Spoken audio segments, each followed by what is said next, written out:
adult giraffes spend most of their time standing, looking for predators to protect the babies.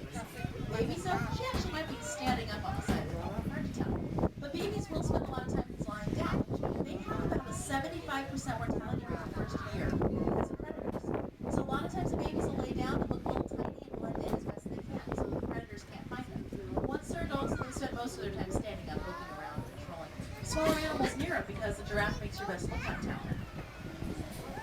Please shut your door. Thanks. Up on the left, what stands out about them? Their horns. And one more thing stands out too. Their body, that's right. See the different colors? They're a domesticated species. Humans have selectively bred them throughout the years. Each generation increasing the horn lengths, changing the coat colors around. Those horns can be about 7 feet across tip to tip. Larger than the bench you're sitting on right now. And the farmer who has the cattle with the largest horns is usually the most successful.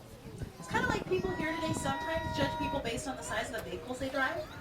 You know, bigger always seems to be better until gas prices go high. Anyway, if you're one of those that judge people based on the size of their car, just remember I drive a 32,000 pound electric monorail. I'm way more cool than you. Not really. Birds on the right. If you look back over your right hand shoulder, you can see the untouched hills. That's California coastal state. We've set aside about half of it for that, because that's the most rapidly declining habitat in North America. Over 90% of it's already destroyed. We've set aside a beach. Now, if you'd like to come back on a weekend, you might want to check out the cheetah outpost on the left. This is something they do on the weekends only by reservation.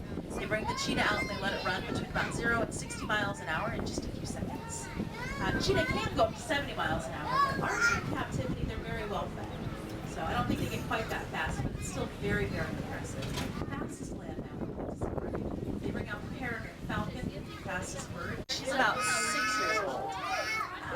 There's another little one out here. There's also a pile of bonobos underneath the first wall, kind of lounging around. They live in family groups a lot like people do. And within the bonobo society, the females are dominant individuals. So if they ever have a conflict, it's up to the females to sort it. Like my family, yes. Part of Africa over towards the right, all the different egret have taken it over though right now, the hares. They're here for the free fish, of course. Down in the heart of Africa, you'll find flamingos, vultures, warthog, ants. Those, though, are their following marks. Those are the marks that the babies used to follow their moms through the dense rainforest. So kids, if you have a hard time staying with your parents about them, one of my favorite parts of the Gorilla Activity Center, they have this board and you can push different buttons for the different vocalizations gorillas use to communicate with each other. So you can learn to speak gorilla. So the gorillas are pretty close to where the bird show is.